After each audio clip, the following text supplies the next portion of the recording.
Salut, salut. Je regardais l'image qui est dans mon dos, là, vers la fenêtre. On dirait une boule de cristal. Une boule de cristal sur le mur. C'est fait avec c'est la lumière du soleil, hein. C'est les rayons du soleil. Je sais pas comment ça se fait. Donc j'ai baissé le petit rideau, là, celui-là aussi. Mais il y a une boule de cristal. C'est magnifique, c'est joli, hein. On dirait que le soleil est dans la pièce. Alors, je fais cette vidéo toujours en rapport avec le tableau que j'ai réalisé la dernière fois. Alors, je vous ai déjà montré ce tableau. Donc, je vous ai dit que je m'inspirais des symboles alchimiques. Alors, euh, quand je vous dis que je m'inspire des symboles alchimiques, c'est pas que je décide. Par exemple, je prends un exemple, hein, ça n'a rien à voir avec l'alchimie, peut-être, hein. Par exemple, je décide de peindre des tomates. Voilà, c'est un exemple, hein. Et donc, je décide de peindre des tomates. Et donc, je cherche des images de tomates, etc. Soit dans un jardin, soit sur un marché, soit dans une maison, soit dans une assiette, enfin bref. Et donc, j'y vais. Bon, et même en prenant ce chemin-là, on peut se dire, mais pourquoi tu as décidé de peindre des tomates? C'est ça. Et c'est pas ce chemin-là que je prends pour faire les tableaux. Alors, ce tableau-là, j'aurais dû vous le montrer bien avant que je le finisse. En fait, il y avait une aile, vous voyez la forme là? En fait, c'était une aile verte avec des nombres. Ah, vous avez dû voir ça, parce que c'était toujours là-bas, au fond de la pièce. Il y avait la photo de mon fils et de moi sur le dessus. Donc vous avez dû voir le tableau avant que je le finisse, je le transforme. Parce que l'aile était verte et il y avait des nombres. Et je me suis dit un jour, je vais le travailler, ce tableau, avec l'inspiration alchimique. Voilà. Et donc, quand je dis l'inspiration alchimique, euh, c'est-à-dire, je ne cherche pas une forme à faire.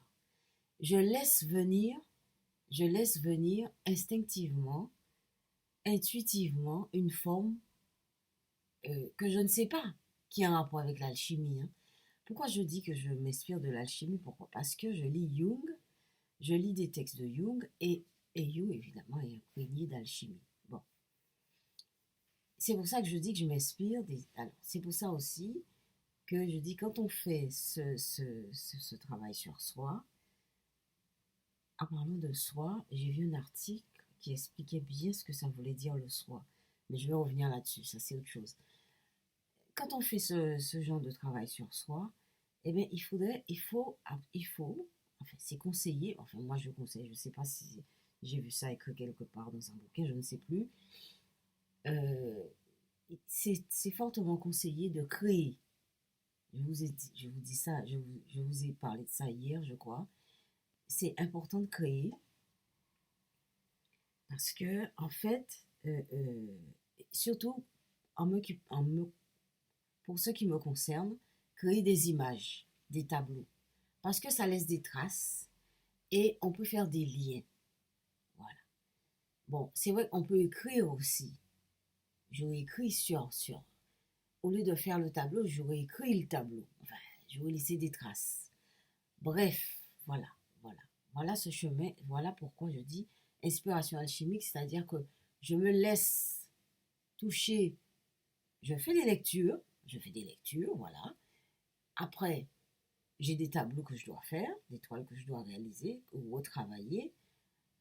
Je me laisse aller, je prends la toile. Souvent, il y a déjà une toile dessus, enfin, il y a déjà un dessin ou une peinture, mais je trouve que c'est pas à mon goût, donc je, je retravaille le tableau selon l'inspiration alchimique. Et là, je découvre après ce que j'ai travaillé. Je n'ai pas fait un travail d'anticipation pour trouver la forme que je voulais travailler. En fait, je découvre après le sens. Et donc, c'est pour ça que je fais cette vidéo. pour vous dire qu'en fait, il y a tellement de choses dans ce tableau. Alors, au début, il y avait une aile verte, vous avez dû voir ça sur les autres vidéos, et c'était déjà en rapport avec l'alchimie, alors que oui, j'avais déjà commencé les lectures de Jung, effectivement. Mais ça remonte à peut-être un an. Bon. Récemment, j'ai fini ce tableau. Je suis revenue dessus, je l'ai terminé. Et je vous ai dit qu'il y avait un rapport avec les œufs. La question de l'œuf.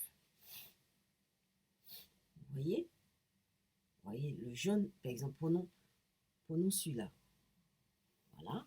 Il s'est transformé, vous voyez, le jaune, le jaune, le jaune, le jaune, on ne me voit pas du tout là. Le jaune, je vais essayer de mettre la lumière, mais c'est même pas facile.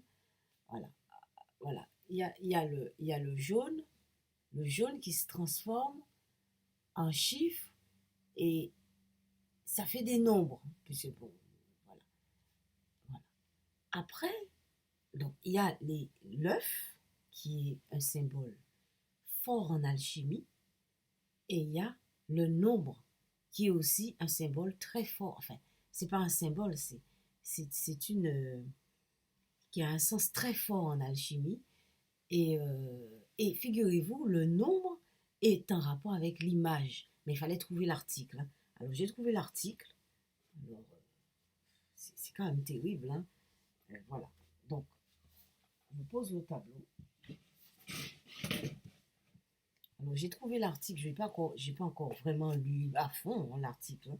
Mais je vous lis. C'est en fait, c'est le rôle et le sens des nombres dans la cosmologie. Trois petits points de suspension, percé. Voilà. Donc, pardon. Donc vous voyez, c'est pour ça qu'il faut en fait. Alors, je ne sais pas comment expliquer. Je ne sais pas comment expliquer. euh, je ne sais pas comment expliquer le rôle, le rôle, le lien entre la lecture, la lecture et une création que je crée, et le fait qu'il y ait des symboles qui apparaissent, des symboles en rapport avec la lecture qui apparaissent dans ma peinture.